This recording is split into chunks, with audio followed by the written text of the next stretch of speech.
Hello, ladies and gentlemen. Welcome to No Final Bell, episode 6. As my ears are bleeding because Marty likes to shout very loud, but I'll digress from that a little bit. But I'll let him start off with some Impact updates for So, you. yes, this is from the last taping on the 20. This is from last Thursday. I can't exactly recall the date too well, but they opened the show with Josh Alexander surrendering the X Division Championship to officially invoke Option C at Bound for Glory, and because of that, they will crown a new X Division champion at Bound for Glory with a tournament of triple threat matches, and the winners of those triple threat matches will go on to Bound for Glory to compete for the X Division championship. But the main thing about the X Division championship tournament, Willie Mack entered himself in. I would assume that maybe at some point down the road, Ace Austin will uh, enter himself in, but we will have to wait and see in the coming weeks to Bound for Glory. I know that at Bound for Glory there's the Call Your Shot Gauntlet, which happens every year, and officially entered are two men. So, first man to officially enter himself into the Call Your Shot Gauntlet is Rich Swann, followed by Brian Myers. And then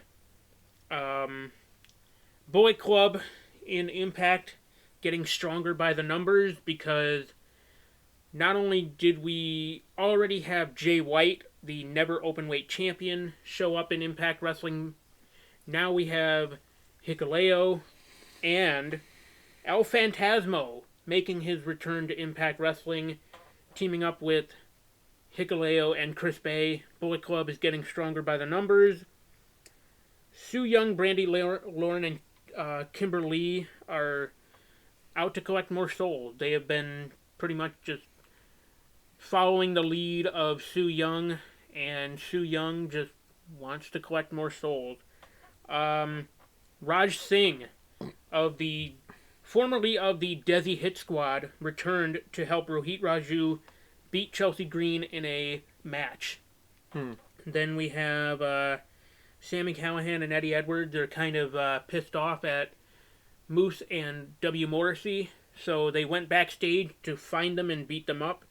Next Impact Plus special is going to be Knockouts Knockdown on October 9th. Then we have a little bit of a clash between Mickie James and Deonna Purrazzo, which leads to Scott D'Amore confirming at Bound for Glory for the Knockouts Championship, Mickie James versus Deonna Purrazzo. That'll be a Interesting. really good match. Next week's Impact, we'll see Eddie Edwards and W. Morrissey in a street fight. Not to mention, at Knockouts Knockdown, there will be an 8-woman tournament to determine the new number one contender, a new number one contender for the Knockouts title.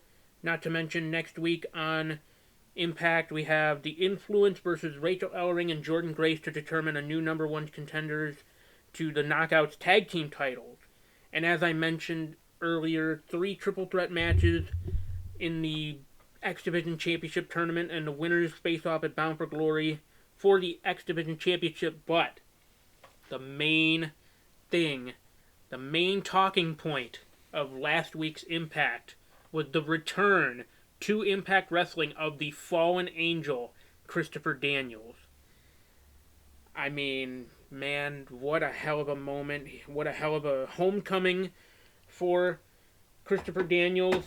Um, yeah, his eye is not really looking that great, but Nope, not at all. granted, what a feel good moment seeing Christopher Daniels return to the place that made him famous. I know, I'm glad that he's back.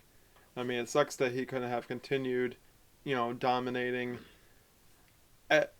for all elite wrestling and AEW and whatnot, but him coming back to Impact, I guess, is the right move for him for his future, and might just be the right decision for him going forward as, Christopher Daniels is the fallen angel for a reason. Yeah, he has only really one good eye, but that doesn't matter. And the fact that he's still a great wrestler, he knows his surroundings, he knows the ring in and out. So he'll still be able to wrestle, you know, no matter what. Yeah, you know, his vision might be a little, He spare. may just be permanently blind now. I don't know. He may only be temporarily blind. He might, at some point, regain vision in his eye. But at least for now, yeah, that eye just doesn't look that great. No, not at And all. the argument can be made that he probably shouldn't have done the spot, but what are you gonna do? It's Christopher Daniels. Now, I mean, I know this is only really a rumor, and technically his 90-day compete clause hasn't come up yet, but there's high speculation that for you know later tonight, when this episode does, as we record on a Tuesday, this episode will be airing, tomorrow at 5. Will tonight be the night that Bray Wyatt finally steps foot in AEW? Does it in um, Brody Lee's background? Will he actually show up in Rochester for AEW, and will he finally gain order for the Dark Order? Because so far they need that leader that's going to keep them together, and right now they really haven't had it because Brody Lee Jr. has been out of the void. They need a new leader. Brody Lee, unfortunately he did pass away. Um, he could have made his Rochester debut, but COVID struck. It just seemed like one bad thing after another happened to Brody Lee. Rest in peace to his beautiful soul. He made Rochester proud. He was there in 2016 for SmackDown and 2017 for SmackDown. okay, 2017 for SmackDown. The pre-show match. Yep, the pre-show dark match. He So was there. it was awesome to see him. Honestly, it would have been nice to have had March 18th of 2020 happen, but unfortunately, of things that did happen. But there is high speculation that if it's not, Bray, it could be Braun Strowman or Bray Wyatt showing up for All Elite Wrestling, but signs are very well pointing towards Bray Wyatt, as he did post a picture on his Twitter from 2013 when they had a 6-man house show match. It was a Wyatt family versus Daniel Bryan and the Usos, where Bryan and the Usos, who were the babyface faction, did beat the heel faction in the Wyatt family. So a lot of speculation showing. Marty, what do you think? Do you think he's going to show up one way or another, or do you think that it's just a rouse and just a rumor at this point? I think it's just a rumor, and even then, they could go the route of Chelsea Green and allow Bray Wyatt to make an appearance before he actually debuts, but I'm not entirely sure how that would work because, 90 days is still 90 days, and even then, that's a no-compete clause. You have to honor a no-compete clause regardless of the circumstances, regardless of the situation. You still have to honor that 90-day no-compete clause. So, I don't know. I mean, will we see Bray Wyatt eventually in AEW? I think so, but it's really up to him. And honestly, the argument can be made of maybe it'll be Braun, maybe it'll be somebody else, but yeah, I think signs are heavily pointing towards Bray Wyatt. Yeah, I think so too. I really do hope he'll show up in AEW. Honestly, if he does show up later tonight in Rochester, I hope to God that Tony Khan will be the big man here and pay for Bray Wyatt's hefty whatever is going to be coming if, he does like a breach of contract of not really technically supporting the full 90 days in any way, shape, or form. Because I would assume that there's going to be a hefty fine if he does show up in Rochester. And I honestly hope that Tony Khan will be the one to be like, hey, look, it's my fault for him showing up, there in Rochester. I'm going to pay whatever legal fines need to be, settled. I don't even know if it's a matter of like paying a fine. I think it's just a matter of they don't want to go through the legal issues, because that could be months, quite possibly, in court over breach of contract. So yeah, but it's only for another week. I mean, worst case, like, could it even be like a Skype call or something like that? I mean, technically he won't be really there. He'll be on screen for AEW, but I don't know. I just think that, signs will, like, it could even be like Bray Wyatt showing up next week type of thing. It could be something that shows up. Like, he might not actually be there, but it might be some like teaser thing where he'll show up next week, or, so I don't know. What could happen is he could show up after the cameras come off, so then they don't technically know that he's there. So, who knows? I mean, we'll see what happens, but yeah, I mean, I just think that, signs are pointing, hence why they didn't really announce a lot of stuff. They kind of wanted to keep it pretty secretive. But, I mean, of course we'll talk about some of the matches that are happening for that show that are going to be happening later tonight, which I'm definitely excited for. But how about we talk about this past week's Dynamite and Rampage, as it was the Grand Slam, 4 hours of great action, which means, to me, probably Dark Elevation probably did happen. So if you think about it, New York City technically got 5 hours of wrestling, which is crazy to think about, that they had to stand and sit there for 5 hours of wrestling. But especially from 7 to midnight. Yeah, exactly. Yeah, 7 p.m. to midnight. So that's a lot of wrestling for them. But you know what? Well, I mean, just look at WrestleMania. You know what? If there's a big difference between AEW and WWE, is that those fans, especially in the city that never sleeps, is what, is the name for New York City. Trust me, that stadium was still jam-packed until midnight for, from Dynamite to Rampage. I don't think I saw one single person leave at all from that whole entire event. When you have a card as well as they did for Dynamite and Rampage Grand Slam, would you want to leave your seat? Hell no, I wouldn't want to leave my seat, because all the action was great. If you're very much into the action, you will never leave. Or at least if you leave, it's, right, just to beat the traffic. But other than that, it's like... Exactly. Now, the first match of the night on Dynamite, Bryan Danielson and Kenny Omega. Holy shit, was that a great match. With great back and forth action. It literally took as much as they could to throw at each other. But fortunately, it does go to a time limit draw. Kenny Omega has stated on Twitter that he doesn't think that... He's saying no rematch between him and Bryan Danielson. But the problem is... that's going to be a lie. Will you think that they will still go up against each other for the title at Full Gear? Signs are kind of pointing towards... Yeah. I think so. Bryan Danielson did not come to AEW just to, have a few matches and then not win a title.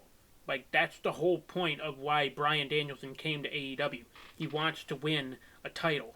But the big difference, I think, is going to happen between Bryan Danielson and Kenny Omega, and maybe like a Ruby Soho, is I think Bryan Danielson will go into that pay-per-view and actually come right in and win the AEW World Heavyweight title. Kenny Omega has been a champion for a good amount of time. I think it's about time for Kenny to drop the title, do something different with, the Elite or him and stuff like that. I mean, there's other opponents that he can go up against. There's other feuds he can start up against. I think Bryan Danielson winning the title would make the most sense already. Yeah, I know if he loses at Full Gear for the AEW title, it won't be totally a big hit against him because there's other things you can do with Bryan Danielson. You can also have him go after, the TNT title, which we'll talk about that a little bit later in our show, as there's going to be probably a great TNT title match. But again, there's so much more that you can do with Bryan Danielson, so if he does lose, I don't think it's going to impact him so much. If Kenny Omega wins or loses, it's not going to really help or hurt him either. It's honestly still going to make him, if he wins and keeps the title, it's going to make him even more of a ultra big star, saying that who's next? Literally, I've beaten everybody that there is to beat in AEW. So, but I think there's more at stake for Bryan Danielson winning than there is for Kenny Omega still remaining the champion. I think it's just the right time for Bryan Danielson to win the AEW title, and then if I'm WWE and I see that, I'll be like, man, we kind of wasted a world champion, brought him back and protected him too much. It's awesome to protect your superstars for him not having it, but yeah, Bryan Danielson did take a few nasty looking type of spots in there. You thought, maybe he could have protected himself a little bit better against Kenny Omega. But the thing is, Kenny Omega also did the best he could to keep Bryan Danielson from really, hurting himself and protecting himself in that match. So, I will say the running V trigger from the top of the stage did look pretty nasty, but what are you gonna do? But honestly, I really do think that Bryan Danielson will end up going up against Kenny Omega, as much as Kenny Omega doesn't want to have a rematch. And honestly, I think this time is not. Well, first off, it's not going to go to a time limit draw. 2, don't be shocked if it does go about an hour long. Those two already end up taking 20 minutes off the clock already. If they fight off against the title, it's a 60-minute time limit. Don't be shocked if it lasts about another half hour to 45 minutes and end up being one of the better main events for AEW, because that's a main event quality match right there. So don't be shocked if it ends up being like a Young Bucks and Lucha Brothers style lengthy match, because I really do think it will be. I think they're going to tear the house down wherever, I forgot where Full Gear is in. I think it's in I believe it's in it's somewhere. But all I know is that I think they're going to tear the house down. I think it's going to be for the title, and I don't think their feud or whatever they have going on is done. I think in the coming months, they're going to lead more and more into them, Bryan Danielson's like, hey, we had this time limit draw. I think I'm worthy enough for your title. And then Kenny Omega's probably going to be like, no. I don't want a rematch. You couldn't beat me. What makes you think that you deserve a title match type of thing? So don't be shocked if it's something like that. Now, this one was, I guess, an alright match to a point, but MJF has just been on a tear as of late. He beats Brian Pillman Jr. What is that? I don't know what that really means for Brian Pillman Jr. probably going forward. Probably means he really won't be shown much on Dynamite and Rampage. If he is, he's going to be with Griff Garrison, but I'm probably not entirely sure what Griff Garrison's whole thing is. Maybe he's out with an injury. Maybe he's just taking some time off. I'm not entirely sure, but you could probably expect to see a return of the Varsity Blondes now that...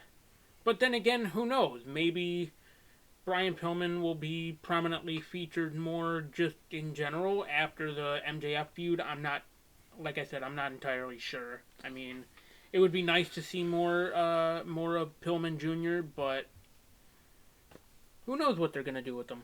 I thought this was an alright story that they had together with MJF and Pillman, but the thing is, now that, that's kind of settled and is gone, now that MJF beat him, I don't know what that means for MJF going forward. Nothing against MJF, but, if he's not involved with Chris Jericho or not involved with, something good, you just don't know what to really do with him. He's one of those superstars where it's you kind of pulling teeth just to have to find out what you want to do with him. He's a great wrestler. I think what you should do is have him. You know what? I would be okay with this actually.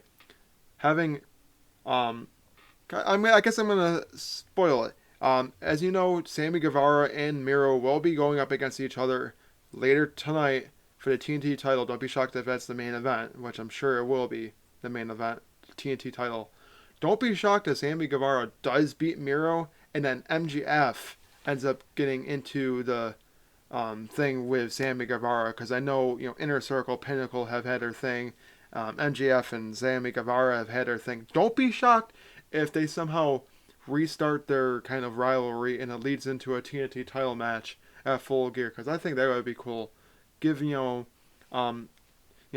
already had that chance after the world title against John Moxley. Don't be shocked if he gets like a TNT title shot with Sammy Guevara. So I would be honestly totally fine with that. Because other than that, I just don't know what else you can really do with MJF. Same thing with Brian Pillman Jr. Yeah, he has the Varsity Blondes.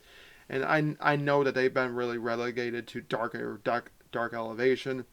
You can build them up. I mean, you really can build them up on Dynamite and Rampage. You can have them go up against these like top tier tag teams. I know, and don't get me wrong. It's not that I'm trying to downplay Dark Elevation. It's those two shows are really more so for building your not so established talent. Yeah. So then you can have them go on Dynamite or Rampage and then eventually, just run roughshod.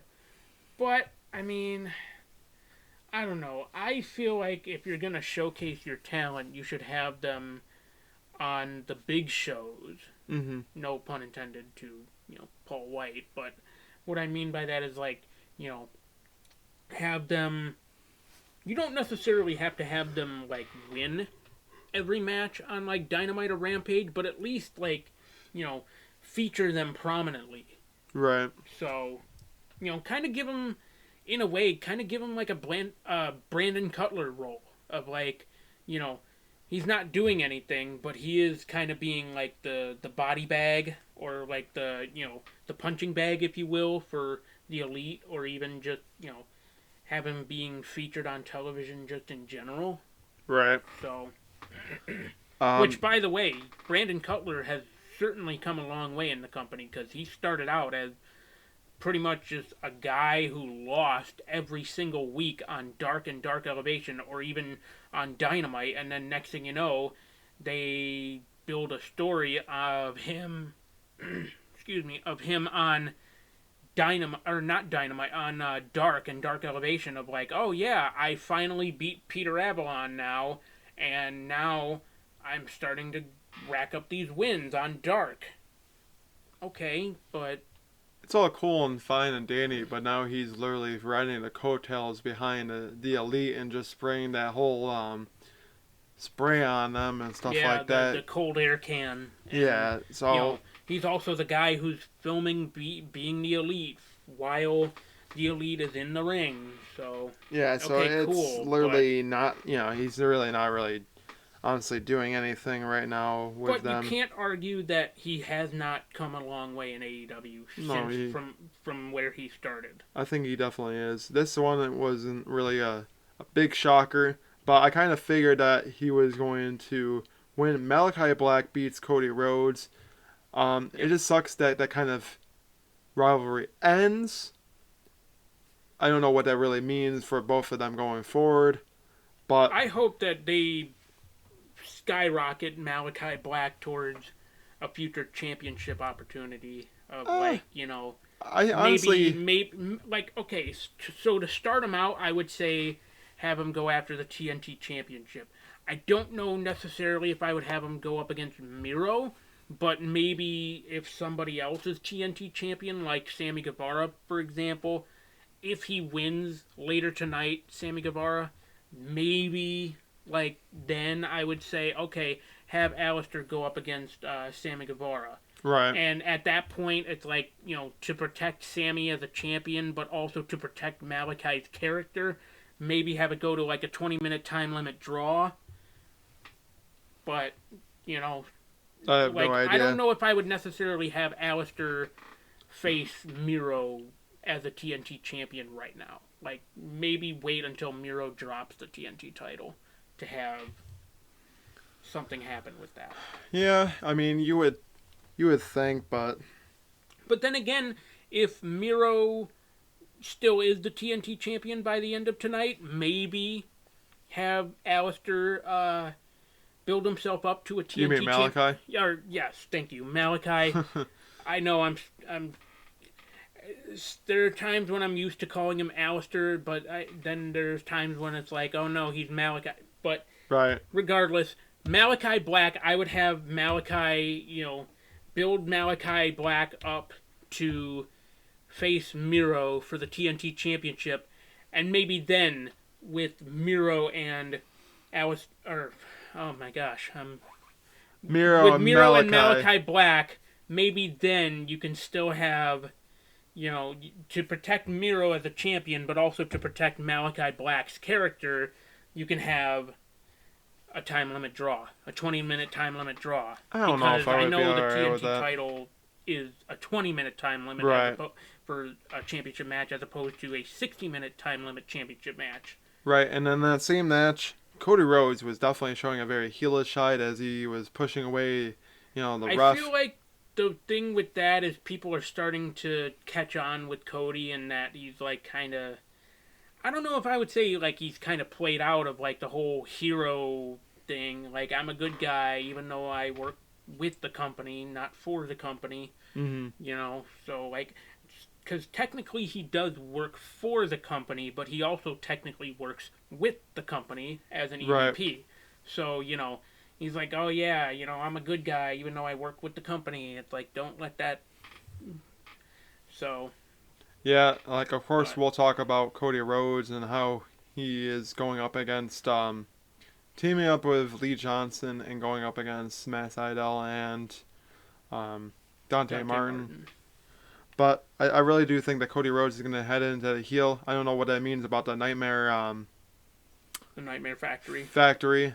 I mean, I feel bad for Lee Johnson because Lee Johnson is still kind of like that face, but like, could Cody Rhodes just like push him out of the way? And, like, I don't know. I mean, but at the same time, I think Lee Johnson is too likable to be a heel. Don't be shocked if Cody Rhodes ends up just leaving the match and saying, no, screw this, I don't need this type of thing. He's going to show more of that, like, heelish side. I mean, don't get me wrong, I think it's good for him because Cody Rhodes can play that heel character. I mean, he's done it in the past, so we haven't really seen it before in AEW, but don't be shocked if he ends up going that route.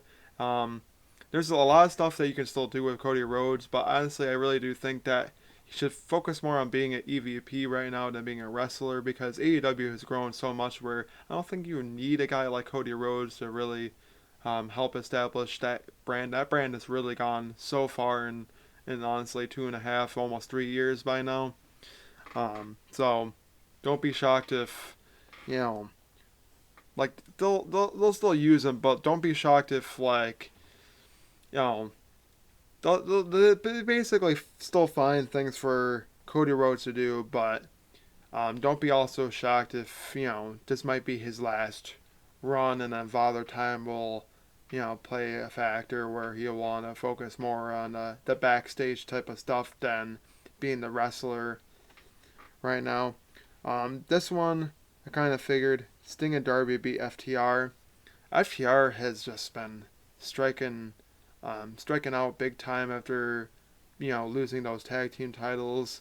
Yeah, they've been involved with the Pinnacle and stuff like that, but as of late, they've just been losing more than they've been winning, and just, I feel bad for FTR. FTR is such a great tag team, but that momentum has not been on their side ever since being the tag team champions. Yeah. If I was FTR, just my opinion, I think they should, open up that forbidden door and venture out to Impact Wrestling. Maybe go after the Good Brothers and, Yeah, but I don't know how much of that would work because that's two heelish tag teams going up against each other.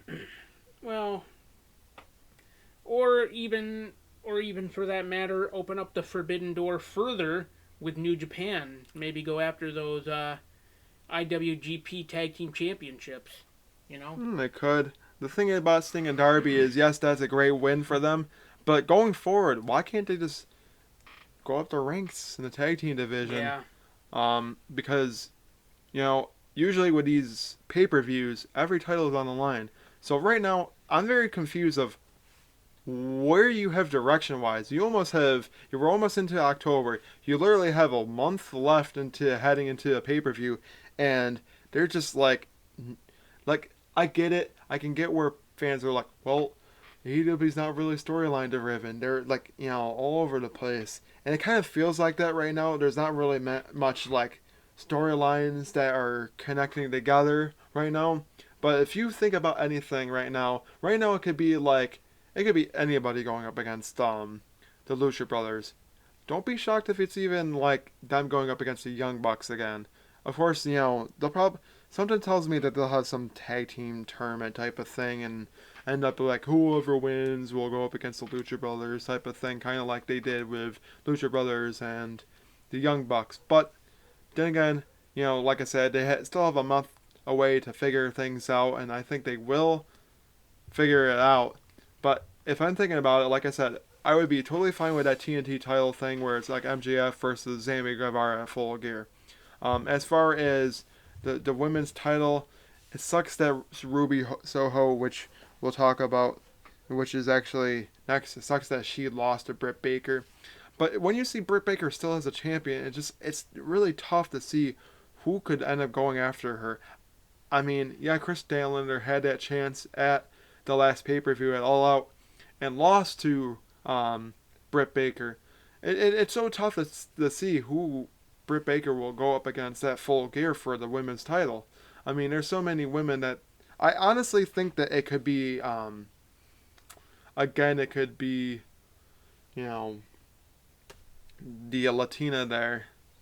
Thunder Rosa. It wouldn't shock me if they end up going up against each other for the title. But there's so many other much anticipated rematch, and maybe granted this time it probably wouldn't be a lights out unsanctioned match, but right.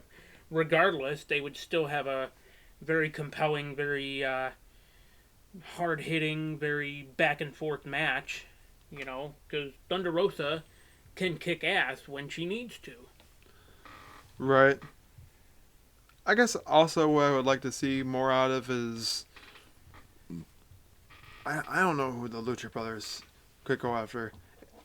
You know what? Honestly, it wouldn't even be shocking to me if somehow Pride and Powerful turned like heel or something like that, and then they go after the Lucha Brothers for the tag team titles, because something tells me that's eventually leading they're always joining up against each other. They might have something where like the Pride and Powerful is like, you know what, we've teamed up with you guys so many times. How about you give us a title match, type of thing. So don't be shocked if you see like a Pride and Powerful versus Lucha Brothers for the tag team titles. I think that would be a cool match. I think it would be a back and forth great match, because they gel so well again with each other when they tagged up with each other. How would they be against each other is what I really would love to know. As far as like the World Heavyweight title, AEW World title, I really do think it'll be a Bryan Danielson and Kenny Omega. It'll be a rematch, but this time longer time limit for the actual title itself. And like I said, don't be shocked if it ends up being like a Bryan Danielson beating Kenny Omega, because I think it's about time that Kenny Omega does lose the title, because it's almost getting up to like I think a year since he's held that title, honestly. Because I think he won it at Full. I'm pretty sure he won it at Full Gear last year. No, it was Full Gear last year was Hangman versus Omega to determine the number one contender, and Omega won that because it was the world title eliminator tournament or whatever it was.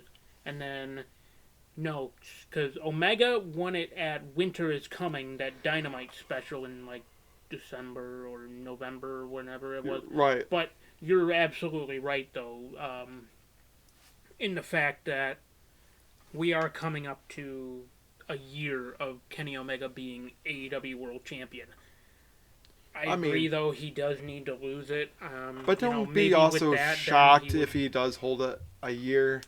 But the thing is, I guarantee you that's where they're headed. It's about time that he does lose it soon. Yeah, because then if he loses it, maybe then he'll actually, fulfill more contractual obligations with AAA. Because let's not forget, he's still the AAA Mega Champion. And yet, what has he been doing when it comes to, defending it? I know he defended it this past year at Triple Mania against Andrade El Idolo, but that's, well, that's the thing, too. Why did they not give Andrade El Idolo the title if they weren't really going to if they just weren't really going to have Omega keep the, or fulfill any, contractual obligations with AAA as the Mega Champion? So I'm not too sure, honestly. But, again, it really does suck that Ruby Soho did lose to Britt Baker. But, I mean, I guess it was the right decision. But, honestly, don't be shocked if they end up, going in a rematch type of thing. And then Ruby Soho does beat Britt Baker for the title this time. So, don't be shocked if it does lead into them, doing a rematch. Yeah, I get it. It's a rematch. We've seen them go up against each other. We saw the victor. But don't be shocked if a pay-per-view fight ends up being a better match and a different victor. Yeah. As far as continuing on, CM Punk did beat Will Hobbs. Yep. On the start of Rampage. It was an alright match, but I tell you what, CM Punk, I know they were saying that he wasn't really showing ring rust, but there was a lot of ring rust. He just looked very sluggish and out of it. Well, especially when he was going for that top rope Hurricane Rana. He went for it. I don't think he got the full rotation.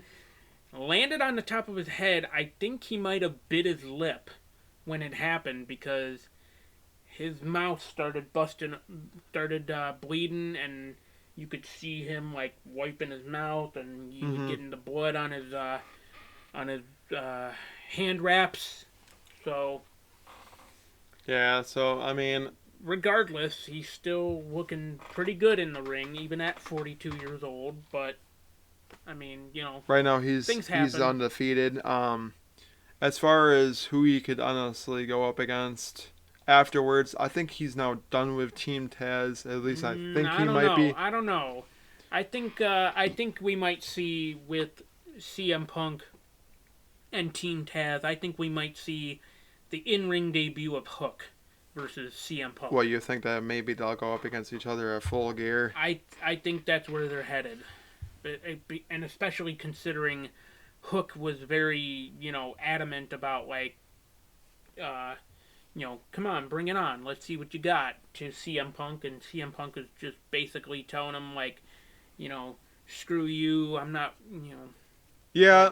So they have had the whole send Hook type of thing. Send Hook. Going up against between CM Punk and, and the Team Taz. So I guess they would be... if you can survive if I let you. So, I mean, that would be totally cool to see them going after each other. But the thing is, then what would happen with Hook afterwards? If he loses to CM Punk, I mean, that kind of doesn't really do much for CM Punk. I mean, it wouldn't really do much for Hook either, because he's really just the muscle for the group. I know CM Punk's whole return is going up against guys he's kind of always really wanted to go after. He wants to go after these new guys and help them out, building them up for the future. And I know that's basically why CM Punk wanted to come back. But if I'm also CM Punk, you came back and you want to also prove yourself. If he does end up beating up on Team Taz and being done with that, you gotta do you gotta kind of get him somebody different. And I know, there's only so many people. What I would love to see, I know we've kind of probably already have seen it in WWE, but I would love to see CM Punk and Christian Cage battle out in a pro wrestling match, because those two in a pro wrestling match would be anything better than what they did in a sports entertainment match. So I would love to see Christian Cage and CM Punk eventually going after each other. I would love nothing more for CM Punk and Sting to get in the ring. I think those two would be, doing well because Punk and Darby did really great at All Out. So I mean, there's so much more that you can do with CM Punk, and there's so many other guys he wants to go up against in that locker room. So there's just so much you can do. Now, speaking of Christian Cage, him and Jurassic Express did, look pretty decent in that match. But of course, they lost to Adam Cole and the Super Click. Baby. The Super Click, yes. The Super Click, yeah. Got that Super Click in there. It's all about the boom. Boom. Now, I know we're going to probably see a lot more of, the Super Click or the Elite against Christian Cage and Jurassic Express. But the thing is, is it going to lead into something at, Full Gear? Or is it going to just be I hope it leads... You know what I would be honestly totally fine with? A number one contender match between Jurassic Express and the Young Bucks. I hope this leads into something like that at Full Gear, where whoever wins goes up against whoever wins the tag team titles or remains the tag team champs, because I think that would be the only way. It sucks that Jurassic Express never was able to beat up on the Young Bucks for the tag team titles, but it would be cool to see them also go up against the Lucha Brothers for the tag team titles. So Young Bucks are currently are those number one contenders because they lost them not that long ago. So don't be shocked if Jurassic Express, who were there, end up getting that kind of match against the Young Bucks. I think that would be the only way where you could have either one of those tag teams go up against the Lucha Brothers. As much as I would love to see rematch, because I think Lucha Brothers and Young Bucks tore the house down in that steel cage match. They've been teasing a hair versus mask match. I would love to see it. Honestly, I mean, I would hate to see the Lucha Brothers potentially lose those masks, but nothing more than seeing the Jackson brothers just losing that long hair. That would be something Their to see. luscious locks that they've had for years. Oh. Yeah. Of course, we'll talk about a another hair versus hair match a little bit later on. We will probably make some predictions of what we think will be for those matches. But as far as a tag team match, I couldn't care less about, as we're just going to lately talk about this. Men of the Year beat Inner Circle off of Dan Lambert interference, tugging Jake Hager's leg, and literally leads into a roll up 1, 2, 3. The surprise roll-up is the most devastating move in the history of sports entertainment. Oh, wait, this is pro wrestling. Why did you have a roll-up finish? I don't know.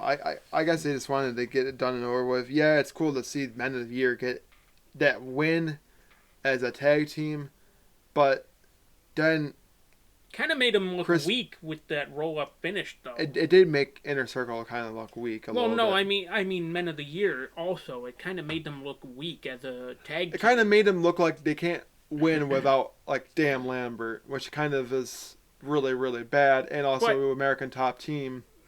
But even still, it just made the team look weak because, you can't get the job done regularly, so you have to get a surprise roll-up. But how much of that also, could still lead into a tag team, another match at Full Gear? I think this whole rivalry between Men of the Year and... I was going to say, I don't think this rivalry is over by a Chris long Jericho shot, and Jake Hager. I think that is still going to lead into, maybe a match at the pay-per-view, because, again, that is kind of getting closer and closer. So don't be shocked if that ends up being what is going to happen. It is a tag team match between the Men of the Year but honestly, if that is going to be the route they're going to go this time, don't have a roll-up win.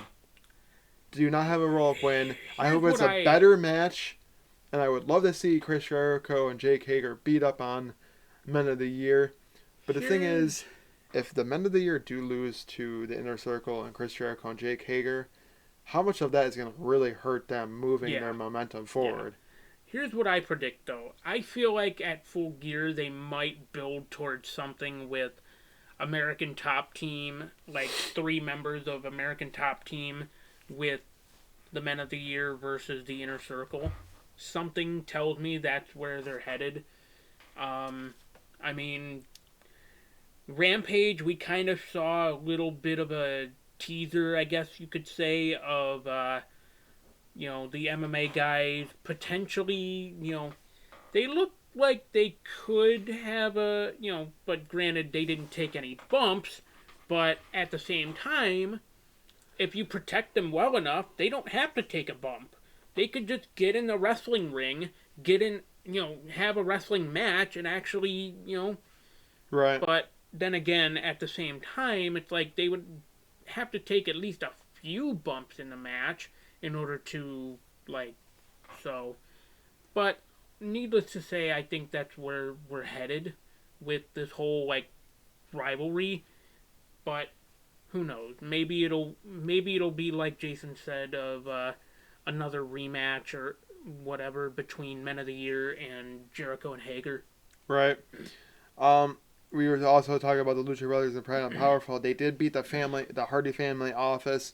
Man, the Hardy family office, we talked about it before. They just don't look promising, and just they're just there at this point, and they just are the most useless type of action out there. But I will say, I will lead this to I guess we'll skip one over. Matt Hardy does end up issuing the challenge to Orange Cassidy. It's a hair versus hair match. It's going to be a Rampage. It's going to be, later on tonight. Rampage, hair versus hair. So you will literally hear they're going to record it tonight, but... Right. But I will say, I think Orange Cassidy will win, and this will lead to Matt Hardy still being pissed, which will lead to, I think, eventually a Ultimate Deletion match. I think Matt Hardy will be bringing back that would be nice. Broken Matt Hardy, because he kind of teased Matt Hardy kind of teased the whole to Orange Cassidy there. So don't be shocked if it does lead to an Ultimate Deletion match. Not to mention at Full Gear. They have been teasing that Orange Cassidy versus Matt Hardy match. Well, I don't think it's gonna be hair versus hair, but they kind of also been teasing that as well too. Not to mention with how many times you see Matt Hardy doing the delete. Matt Hardy's definitely teasing it. What better way to bring back the character in front of fans too? Yes. Main reason that why was the main reason why he, went to a character change of Big Money Matt, and all of his personalities basically in one, is because, there's really the Broken Matt Hardy character very heavily relies on fans, and if you don't have fans in attendance, then it kind of kills the momentum of Broken Matt Hardy. Right. So it makes sense. So I really do think that Broken Matt Hardy will make a return, and I think it will be Full Gear against Orange Cassidy. Now I'll go a little bit back on track. I don't think things are over between Andrade and Pac. Andrade was saying how he has an assistant now. If he ends up interfering in his matches again, he'll end up like Chavo, where he'll be fired. But I think Andrade and Pac, I think it'll lead into a match at Full Gear. Yeah. Because that match was supposed to happen at All Out. It got taken away. It was on Rampage. That match actually was really good. But the thing I didn't like is how, the interference from Chavo. That's the only thing I didn't like about it. And then it was a quick 1-2-3 Andrade wins against Pac. I hope this time there's not really much interference. Those two really do go after each other, where it's an actual non-interference win, not like a type of roll-up type of faction where it was a couple weeks ago on Rampage. I really do hope that Andrade and Pac do tear the house down in front of a pay-per-view crowd. But that does seem like what they're heading towards. And I think that this time it might end up being Pac beating Andrade, but don't be shocked if Andrade does beat him again, but this time with no interference. But then again, don't be shocked if his assistant does try to interfere, and then Pac tries to catch it and beats him down, and then Andrade tries to get after him. So it would be cool to see those two, going up against each other. But I hope it's not something where it's just going to lead into like a Dynamite or another Rampage match and then just be done with that. I think it's definitely leading into more of that, like an actual pay-per-view match, and I would be totally fine with that. I think that this time, like I said, Pac will definitely beat Andrade. Um, as far as, yeah, I guess we'll definitely see. As far as this next match, man, I don't know how I felt about it. Penelope Ford beats Anna Jay by brass knucks. Using brass knucks by brass knucks that were thrown in by the bunny. Which now leads me into this whole thing. It did lead into a tag team match for later tonight. It is going to be Penelope Ford and the Bunny against Anna Jay and Ty Conte. Ty J. Now, if I want to say anything prediction-wise, I think it might be Anna Jay and Ty Conte will beat Penelope Ford and the Bunny. But I don't think that their whole stick and rivalry thing is done and over with. I kind of do like that, they're having this whole, Hardy Family Office, Dark Order type of thing. But I don't think it's done and over with. It might, this is where I really do think that, Bray Wyatt is going to make some sort of presence felt in Rochester, because they wouldn't have that and have the Dark Order probably come out if Bray Wyatt wasn't going to show up in Rochester. So I'm pretty excited to see what's going to happen. Don't be shocked. Don't be shocked, Rochester fans like me and Marty. Don't be shocked. We're going to be there. We're not going to, go live and tell our live reactions. No. But don't be shocked if we come on the show for episode 7 and be like, holy shit, we were right type of thing. Because all the signs point to it is Dark Order that's going to be there. Dark Order is going to be in that, in that tag team match. Don't be shocked if it ends up being a beatdown and it's a Hardy Family Office being out there and ends up being Dark Order. Dark Order has their things, and then somehow, I know he has a whole different persona going up. I think he also has a different name that he's going to be going under as well. But don't be shocked if the formerly known Bray Wyatt there does show up and bring together the Dark Order and beats up on the Hardy Family Office, because that would make for one hell of a great way to, pay tribute to the late great Brody Lee, having Dark Order beat it down on the Hardy Family Office in Rochester. Not to mention, Eric Redbeard paid tribute to Brody Lee on the tribute show. And, granted, even though it was just a one-off little, thing, it was still very nice and very cool to see Eric Redbeard, pay tribute to his friend. It was also very sad because he held up the sign that said, see you later, my friend, or till we meet again, see you down the road. Right. Something along those lines. It was very sad. But, just in general, that Brody Lee tribute show was very sad, and it's even more sad knowing that, tonight it's in Rochester, and unfortunately Brody Lee can't be there because he is no longer with us. Right. So it is very sad. I'm sure if they're not, then I will be a bit surprised, but I'm sure Amanda Huber and the kids will be in attendance, or if not in attendance, maybe backstage. You're right. But I don't exactly know, and even then, I'm going to respect their privacy. I'm going to, not bring too much attention to the Huber name, or even just because that's the least of my worries, and even then I'm sure Amanda and the kids would not want all the attention on them, knowing that, I'm sure they'll still Something tells me like if they can't, they might just like bring her out for the crowd and then, but I don't know. They might do.